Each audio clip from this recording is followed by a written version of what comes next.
Well, you're going to love our next interview. Of all the people that we managed to track down in the Hajj is a Hollywood movie actor, Omar Reagan, now a Muslim.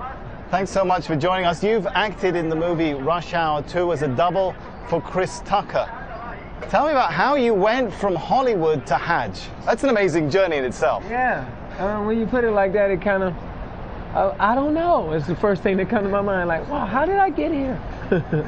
I can say I'm grateful. I know my mother, she converted to Islam when I was young, but I grew up making a lot of mistakes. We won't get into that. Yeah, please don't tell nobody. Don't tell nobody. But then I started working, and I was always raised to be a good person. And then I joined up with this group called the Canadian Dawah Association, which I ended up being the program developer for it. And we started doing little functions like Stop the Violence and things in Canada and things in the U.S. And then they said, hey, we're sending you to Hajj. And I was like, what? And I didn't feel like I was ready, so I started trying to study, and I came last year.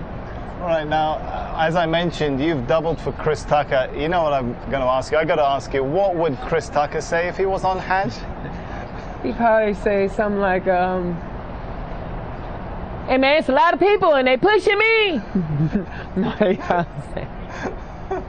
It's all for Allah, man. All for Allah. It's only one God. Numerous of things. And you know this, man. They do this. I got a new life. How do Hollywood? You're still working in Hollywood, so yeah. It's quite an interesting balancing act. Do Hollywood and Hajj really go together? You can maintain those two roles. Hollywood and Hajj. Yeah, that's controversy right there. That is controversy. It's like, when you hear it. But, is that Bernie Mac now? Or what is that? Hollywood and Hajj. Now, you know, it's conflicting, but it works because Hollywood teaches you kind of like put on this, be a fake person, be another person, and Hajj teaches you to really be yourself. It strips you of everything that you thought was so important and everything that you really fight for. It's about me and what I need. And Hajj, man, you know, you sleep on the ground, you know, you wear nothing, as you can see. No, we don't want to really show you wearing nothing. He is dressed, by the way. That is true. That is true. But you stripped of all those worldly possessions, you know, and you kind of, everybody's on the same level, no matter how much money you have. We're the same. So I can take that back to the U.S. with me, you know. Be a nice person, be a good person. What Islam really teaches is have good character, good manners. Tell me, Omar, does it hurt your Hollywood profile, your Hollywood career, that you have such a high profile as a Muslim? As you mentioned, you're in Hajj, you're talking to us on TV, you're part of the Canadian Dawah Association. I don't know. That's a good question. I'm going to find out when I go back home.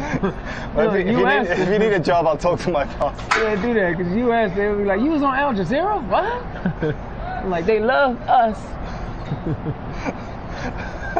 It's been good talking to you, Omar Reagan. It's been good talking to you too. I'm going to let you get back to the other rush hour. This is more like rush hour 10. It took us about 3 hours and 15 minutes to get you out here. I don't want to even think about how long it's going to take to get you back. Yeah, what is the opposite of rush hour? Slow motion over here, boy. You can't go nowhere.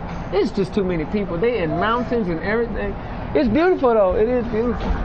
Omar Reagan, you have yourself a beautiful Hajj and a safe trip home. All right, nice talking to you. Man, thank you. We'll be continuing the coverage from the heart of the Hajj in the days to come, but for now I'm going to hand you back to Imran in the studio.